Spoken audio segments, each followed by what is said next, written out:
Good afternoon and welcome to The Kitchen Life. The Kitchen Life is all about fewer ingredients, simple recipes, surefire techniques, and passionate cooking. Today I've got a couple very special guests with me as we cook with grapes. We've got a savory recipe and a sweet recipe. My daughter Grace and my daughter Blake, girls say hi. Hi. So we're going to be working together. Now listen, we're here at our farm and the snow actually flew one more time.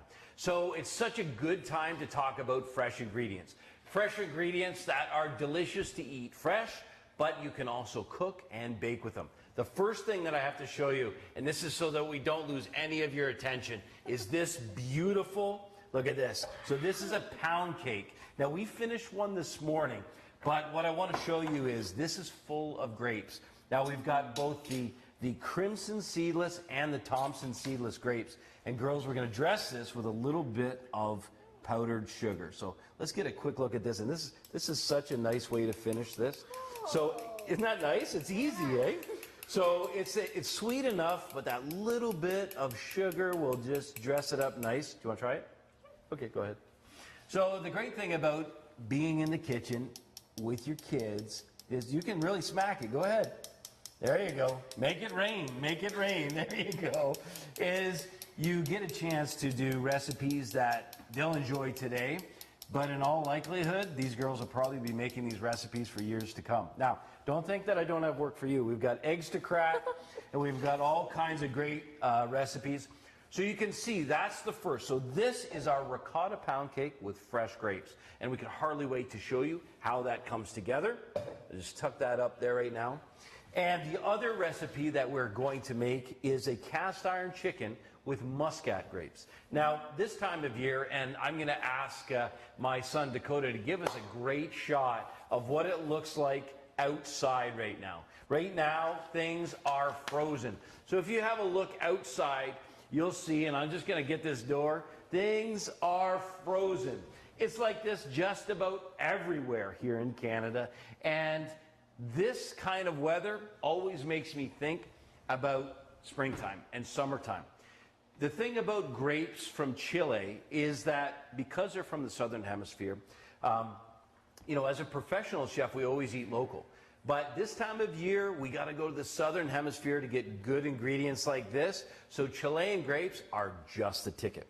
Let's get started with this savory recipe. So I don't know if any of you at home or wherever you're watching this have thought about using grapes in savory recipes, but this recipe today is going to take a few simple ingredients. We've got some beautiful chicken. So we've got chicken breast and thighs. I'm mixing the two, and they're both bone in, so that there's a ton of flavor. So when you cook with the bones, when there's bones in the chicken, there's more flavor, okay? So the first thing we have to do, though, is preheat the pan. And because I'm going to roast, I want a pan that will allow the heat to get to those grapes once I do put them in. Now, grapes have a lot of sugar content. So when I begin this dish, you'll see that I'm going to start by making sure to get the chicken roasted before I put the grapes in because I don't want them to burn. So I turn that on medium high, And I'm going to use this opportunity to ask everybody out there. The reason we love to go live here from the farm is that we want to be able to answer any of your questions. So as a professional chef, there's all kinds of techniques and tricks and different things that we like to do to show you how to make things in your kitchen easier. So let's do a little bit of, we're going to need a few grapes. So I'm going to start you girls off with some grapes here. We've got some, so these are crimson seedless. And then these, so the green here are Thompson, and these are crimson. Crimson red, and the Thompson are green. So if you can just start by pulling those off, you can just put them right here on the board, okay? And do it fast. Put them in the bowls, there you go. So as they're working away on that, one of the things to keep in mind with grapes is that they are extremely nutritious. So as a snack in the kitchen, 1 cup, about the size of this bowl, contains about 8% of the daily amount of fiber you need, about 9% of the daily amount of potassium. Plus, they're full and packed full of antioxidants. So this is a great snack. It's easy to harvest, you can see. They're my favorite. They're your favorite? So one of the questions, though, that I did have, and this was a question leading up to this broadcast, was about that powdery substance that's on the outside of the grapes. That's known as the bloom. This is something that's present with plums, with blueberries, and what you'll find is that on the surface of the grape actually has a very important role. Man, you beat your sister. Oh my goodness. That little bit of bloom, so we've washed these now, but that little bit of powder, that white substance on the outside, they're rolling around, that white substance on the outside, that is designed to protect them. So don't wash that off when you first get it home from the market or grocery store. Make sure to wait until just before you eat them. That'll keep them, preserve them. And one of the things I want to show you here, and we'll get a close-up of that, you can see how nice and bright, that's a really nice bright green. Okay? So that tells me one thing, that's a good fresh grape. The other thing is, those grapes weren't really falling off, were they? You had to pull them off, right? So when you're choosing grapes, what you want is to make sure that they're attached to the vine. If they're falling off, there's a good chance they're a little bit aged. So you want the best product in your home. The last thing is when you are using grapes, you can store them in the refrigerator for about 5 days. So I know they never last that long around here. But grapes are will store for a long time, and they are extremely nutritious. So I'm just going to reach over here. I feel that my pan has come up to temperature. I'm going to start with a little bit of butter and a little bit of olive oil. And I'm doing that for flavor, so I'm going to take a tablespoon of butter. And I'll actually, you know, girls, let's make sure everybody at home can see this. I'll just put it here. When I put this in, just make sure to that you don't get, that's piping hot. So I'm going to put the butter in. Whoa. So immediately, tell me what you smell. Don't touch it. Can you smell that? Yeah. So it immediately begins to develop some real fragrance. I'm just going to coat the bottom of the pan. I don't want any of the chicken. It smells good, doesn't it? So, and then the other thing is, you see it's bubbling right now and melting. But then I'm going to add just a little, this is an oil called camelina oil. Now, you could use olive oil. Yeah, you told me this morning. Camelina oil? Okay, good. She's paying attention. So camelina oil in, and now this is ready. The reason I add that camelina oil or olive oil is I want to raise that smoke point a little bit. So if I just, can you smell that camelina oil now? Immediately comes to life. If I just saute with butter, there's a good chance it's going to burn. So I'm going to put this back on the stove. Always start with a good hot pan, always. Otherwise, rather than getting a really nice sear, you'll end up essentially boiling instead of. I'm just going to grab a little bit of salt here. And so this is just, I'm just going to put a little bit in my hand. This is a fine sea salt, but just season the outside. One of the things, if you've taken your chicken out of the... Smells good. The ice salt smells good. I don't know. You might be selling a little too hard. If you can smell salt, I'll be surprised. You have to. She takes After her dad, sorry. So you have with the chicken, if it is coming out of the freezer, make sure it's fully thawed before you come to this point. And then the other thing is pat it dry. And the reason that you pat it dry is you don't want any, like the salt will drain off and it won't be good. So I'm going to gently put this into the pan, but just before I do, let's have a look at this. I have this beautiful fresh thyme. So fresh thyme, I want you to smell that. Just smell that. That smells really Smell good? Do you like it? Yeah. Oh, you're not just saying that. You like it? Yeah. Smells good. Yeah. So thyme and chicken, they're very happy together. They're in a good relationship. Yeah, like if they were like, it was social media, they would friend each other. So I'm going to put this over in the pan. And then so what it's going to do is it's going to flavor the oil. Ooh, and I'm going to get some of this chicken in. So girls, why am I using chicken with the bone? It makes more flavor, that's right. That's very good. You're paying attention. And I also don't want to crowd the pan. And you know, when I hear that sound, I know, first of all, that the chicken, it's going to get nicely seared. And I don't want to overcrowd the pan. If I overcrowd the pan, I won't get a nice even sear. I'm just going to turn this fan on. There we go. So with that chicken on, I'm just going to season the second side. So people have a lot of questions about seasoning. Now, this chicken has bone in. Excuse me just for a second, hon. This chicken has bone in. So with bone in, you're going to get a ton more flavor, but it's going to take a little longer to cook as well. So seasoning on, more salt. Now, you might want to be inclined, if you don't read the whole recipe, you'll think, well, I'll toss the grapes in now. But this is a time where you just want to work on just the chicken. We're just going to flavor that chicken. Now, while this cooks, girls, we're going to get started on this beautiful pound cake. So, a few simple ingredients. Now, one of the things I want you to learn, and girls, I'm going to teach you right now, is you want to make sure to incorporate dry ingredients first. Okay. So I have a 1 3/4 cups. You want to put this in? You can pour that in there. Go ahead. And this is all-purpose flour. Perfect. And then what I have to do is I've got to put in about 1.5 teaspoons, and you can do this, Blaker. And this is baking powder. Now, baking powder, go ahead, you can put that in.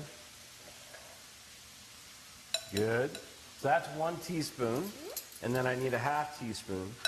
The reason that we put dry ingredients and wet ingredients together separately in this case, or always in baking, is because we want to make sure that that baking powder, so what that baking powder does is it makes the cake rise evenly. So if you want a nice even cake, you need to make sure to do that evenly. What's that, huh? So, a little bit of salt. Now, do you think salt is important when you're making a cake? Yes. It is, and that's because it adds, you need a little bit of seasoning for salt as well. So let me know, as you're watching, if you have any questions. We have people monitoring the social channels. I'm using a whisk to bring this together. The whisk breaks up all the dry ingredients evenly and allows me to get it incorporated thoroughly. So you see that? So that's all incorporated. Now I'm going to take and set that aside, and now it's time for some of the fun part. So I've got beautiful ricotta cheese. Have a look at that. That gorgeous ricotta cheese. I love that. Now you could use some sour cream in this recipe. You could even use cottage cheese. But there's a really pleasant texture and a beautiful, rich flavor that goes with ricotta. You can smell it. I know it smells great. I'm going to check it. Oh, we're starting to brown up nicely. Now, you don't know, you might not know this, but one of the great things about the chicken, butter in there and the oil in there, but chicken, that, it tastes pretty good. So, although we're going to spoon off the extra, there's going to be a ton of flavor in there. So, let's put this in. So, ricotta will go in. So, I've got a stand mixer. You could do this just in a mixing bowl at home if you don't have a stand mixer, or you could use an electric mixer as well. But, you know, with the right tools, it makes every job easier. So ricotta in. And then what I've got here is just white granular sugar. Do you want to pour that one in? That one can be yours to pour in, and it goes. That's Perfect. a lot. It seems like a lot, but you know, that's a pretty big cake. So if you divide that cake, let's say by 12 people, it's actually not too much. But thanks for being the voice of health and reason in this recipe. Now, you just totally made, okay, so we're going to put a little bit. Now you tell me if you know what this is. Smell that. Oh, I know. What? What's this? Vanilla. Vanilla. Vanilla. Vanilla. So vanilla is, do you know what vanilla comes from? The vanilla bean? It's actually from a flower. Yeah, I was It's- thinking of that flower. It's a flower. That's It's a white flower. an orchid. So I'm going to pour just a little bit in. Okay, smells great. And then we're going to put in, what I've got here is I've got 1 cup of butter. Now, I just melted that butter, and I'm just going to pour that in. So the butter gives it richness, gives it flavor. How do you like the smell of that chicken back there? Does that smell good? Okay. Now, we'll start this, and it's really important. Let's get a bit of a close-up here. I don't know if you can get in there, Dakota. But as I start this, Blake, I just want you to turn that to 1. Just turn it 1 click. We'll just start. So whenever you start with a stand mixer, start slowly, and then work your way up, slowly but surely. And we'll get, I'm just going to tip this so you can see what that looks like in there a little bit. You got a good view there. Nice. So as I increase that temperature, or that speed, it's going to bring it together, and then I'm going to just let that literally whip on maybe medium-high for about a minute here. It's going to add some air to that. It's going to mix it together nicely, and it's going to improve the texture. I'm going to check our chicken again. So look at that. We're starting to get some color. You get a shot of that. We're starting to get a little bit of color over there. Nice. But I'm not going to rush this. This is a time. What will happen when we put the grapes in and we deglaze with this nice maple wine we have is that all of the flavor development right now will become part of a very simple pan sauce. So every time we make a meat, so you know, way back when Dad went to school, to culinary school, and one of the most important things that you can do whenever you're making a meat is not to lose any of the flavor that you've developed. And the way you do that is with a simple pan sauce. The great thing about these roasted grapes is they're going to be the base for this pan sauce. And we have a question here. Yes? What other ways can I use savory grapes in my food? So it's a great question, Alicia. What other ways can you use savory grapes? So grapes love pork. They love chicken. They love fish. As a matter of fact, the roots, if you think about any wine, any area of the world that is strong in wine, you'll see grapes in their dishes, classic dishes, hundreds of years old.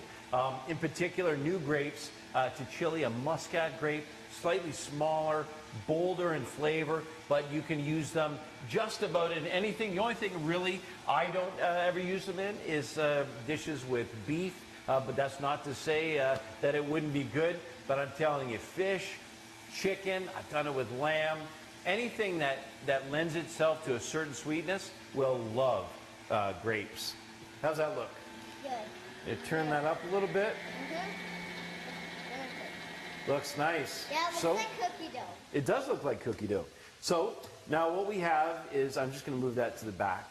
So now all of those wet ingredients went in, right? So now what I'm going to do is I'm going to put the...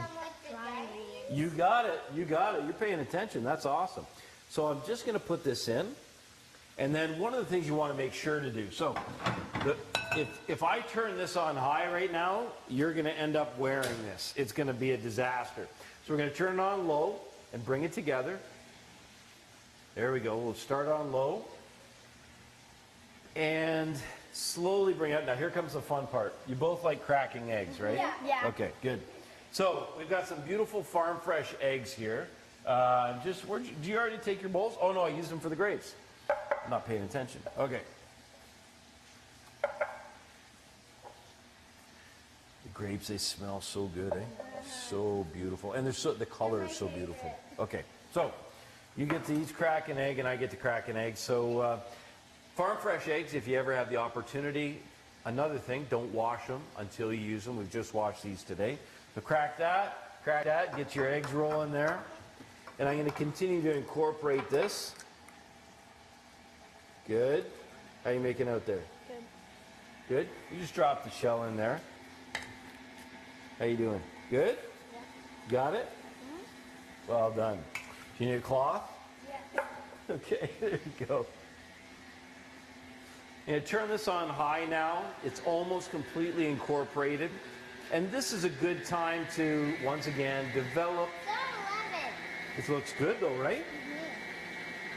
So you'll notice I left the eggs until right at the end. There we go. And what I'm going to do is I'm going to add one egg at a time. Now the reason that I do that is if I add all the eggs at once, it'll kind of separate and won't come together nicely. So a quick crack on the countertop, egg goes in, and I turn that one on.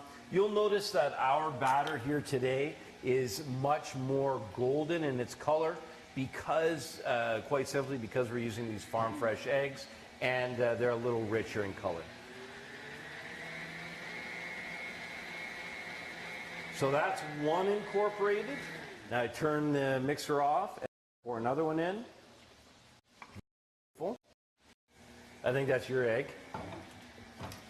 So, girls, what do you like most about grapes? Because I know you love eating them. Flavor. It's Flavor. because of the flavor and they're super good. They're super good. And it's nice to know they're healthy for you. They're sweet, yep. Now, have you ever cooked with them before? No. No. Okay, so this is your first time. So I've used grapes quite often.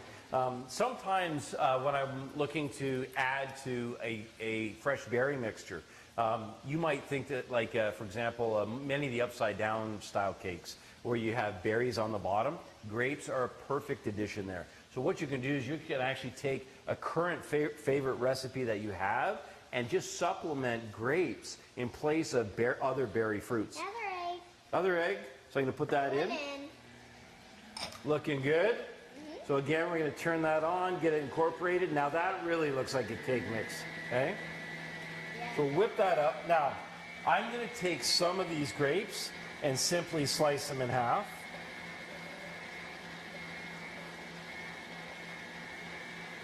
And I'm going to leave some whole as well. And that's just for a difference in texture and a difference in appearance. That's looking pretty good. One of the things you always have to do, girls, is when you're doing something with a stand mixer, You gotta wipe off the stuff. well, first of all, you have to knock down the sides here a little bit, just to make sure you get everything incorporated. So you don't waste anything. So you don't waste anything. That's right. So I'll turn that back on. I'm going to check the chicken. Oh, it's looking good already. I'm just going to turn this over. I'm going to bring it over to show you. It could actually use a bit more time. That skin is coming up nicely. Now, the nice thing about this chicken is while started on the stovetop, I'm going to finish it in the oven. And there's a couple reasons for doing that. It'll cook a little more evenly in the oven. I want to get that hot air in the oven around all those ingredients. And also, it makes it really simple. You'll notice here today that these recipes, and all of these recipes are available at Produce Made Simple. All of these recipes are very easy, using ingredients that you probably already have at home, maybe one or two things that you may need. Girls, do you have any questions about these recipes today? Anything you can think? It's pretty simple, right? They're gonna be really good and they're beautiful. They are pretty, aren't they? When you slice them open, they're pretty. And that's the thing about cooking, is that you really want to be able to enjoy what it looks like as well. Listen, we're going to take a minute, and I just want to take a quick break, because I think for you to fully appreciate this beautiful fruit and where it's grown this time of year, I want to show you a little bit of Chile. So let's have a quick look at this beautiful country, the beautiful vineyards, and what's going on. Have a look at those pictures over there, girls. You see them coming up there? Look at that beautiful landscape. Stunning landscape. You know, isn't that beautiful? That is amazing. So you can see Is our garden gonna be like that? it's going to be like that. It's not going to be quite that big, but it's going to be that beautiful.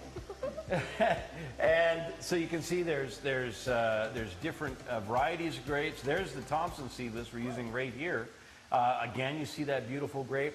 So also, let's have a look at the Produce Made Simple website. I want to show you, this is one of the best websites for recipes I've ever seen. It is so functional, easy to use. The search engine is very powerful, allows you to get to the fruit that you want, allows you to see the things and the ingredients in a very simple way.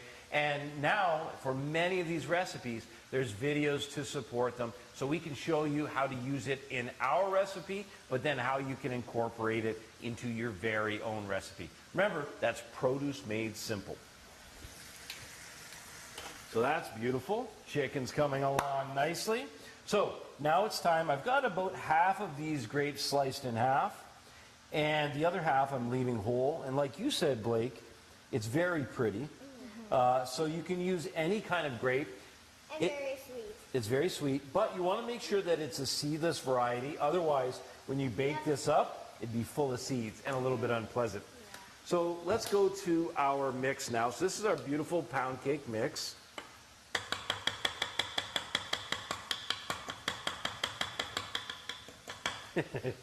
And you set that aside. And then these simply go in. So I want to get, Dakota, I'm going to put this so that you can kind of see this. I want you to see how beautiful these are. I'm going to put them in, and then what we're going to do, they're rolling away. That's another good reason to slice them in half. They won't roll away on you. Grapes in. I've got a couple cups of grapes. You want to toss there? I think we've got them all in now. And then what's really important, and the nice thing about grapes, unlike some other berry fruits, is they can really stand up to being folded into this recipe. So this is something, they're not going to lose their color into the batter. They won't crush up too badly. But you can see I want to mix those nice and evenly inside that so that I can get them into the oven and ready to bake. So now let's prepare our pan. Now you can use a typical, like a traditional loaf pan. You can use a fluted pan, whatever you like. The most important thing is just, it's important to season the pan. Now I'm using some of the cooking sprays that are available now on the market are very good. There's coconut and canola. This one in particular is canola. But have a look at the amount I put on there.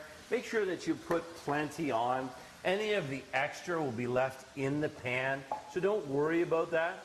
But make sure that it's got a complete coating. If you don't have spray, then what I want you to do is melt a little bit of butter, brush it over the entire pan, and then put some flour in there, gently knocking it around to have a light coating of that flour over all the butter.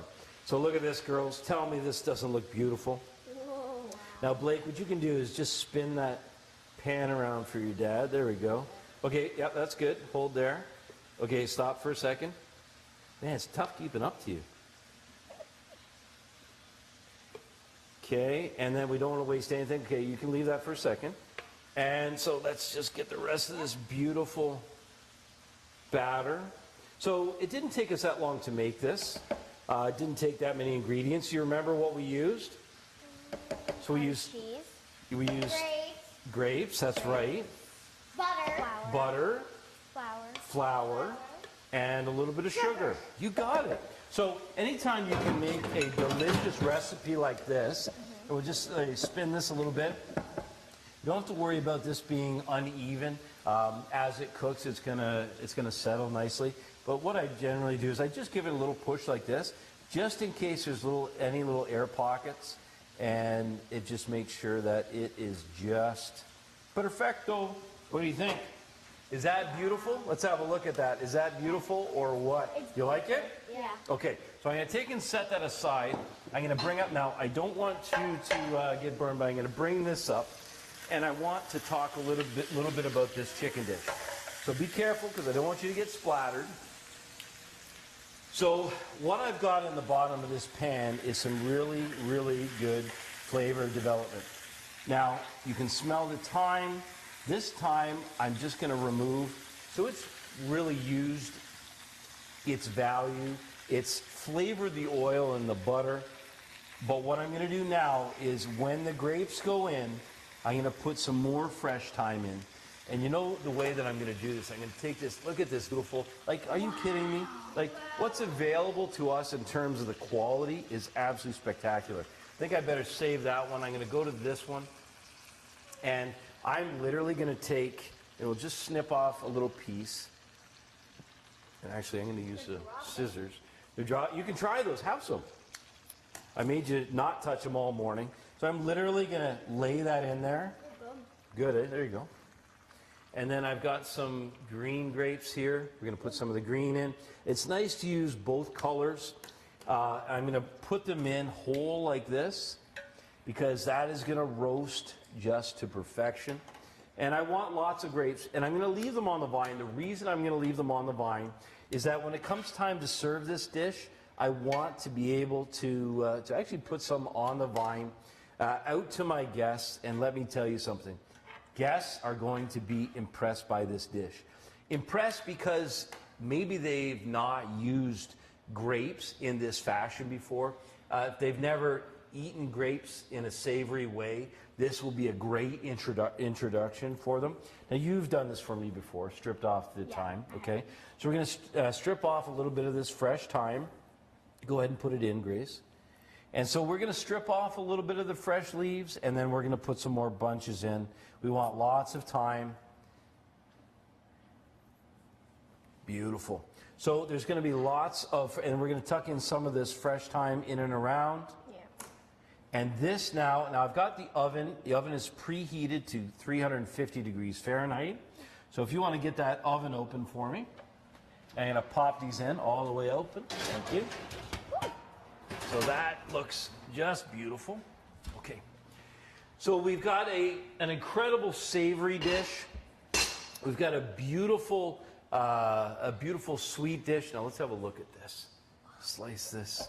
I think it's probably a good idea for us to try this. What do you think? There's nothing better than eating when it comes to cake. Now you got to be careful, because I got to take some nice pictures of this. But let's have a look at the consistency. Girls, my goodness. Oh my God. It's so beautiful. So let's have a look at that cross section. Oh my gosh. And that is the hallmark of a really beautiful pound cake.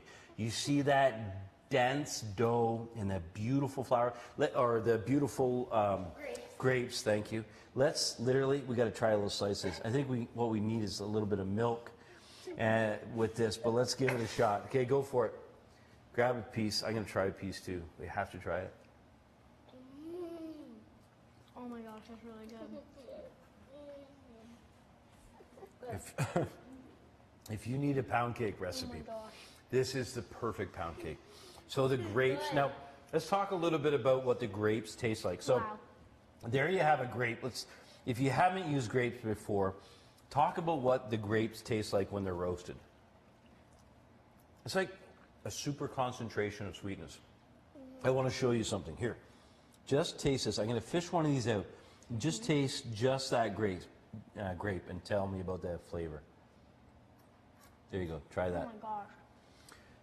That's more intense, more sweet than the fresh. That is so sweet. It's because what's happened is it's concentrated the flavors. So this is a great thing that you need to take away from this broadcast today, is that when you bake with grapes, you're using literally, this is like a fruit with superpowers. This is a fruit that you can bake with, that you can use savory, but you can use, and the nice thing about them is by volume. When you look at how many grapes that you get on a vine, how easy they are to harvest, how beautiful they are in color, the fact that they're nutritious and readily available. This is the best time of year to enjoy grapes, winter time. And let me tell you something.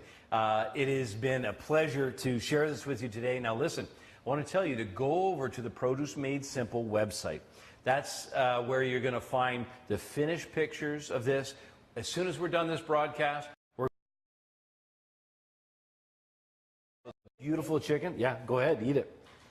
It's good, eh? Here, you want a little bit more? Oh, question. Okay, yes, Cindy, question. Anne asks, if I'm not going to be able to finish all the grapes that I have, is there something else I can do to store the grapes to make them last for a later date? Great question, Anne. Thank you. So what can be done with grapes if you're not going to use them? My favorite thing to do is to freeze them.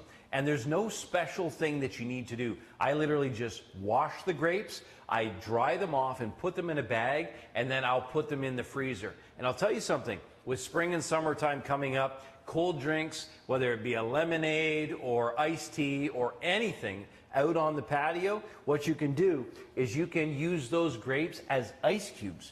They won't change the flavor of your drink, but what they will do when you're finished, yeah. What it will do is at the end of that beautiful drink, instead of just having ice cubes, you'll get to pop a few of those fresh berries. It's a great way to save fresh berries that you might not use. And on that point, when you are storing them in the refrigerator, don't store them in an airtight bin.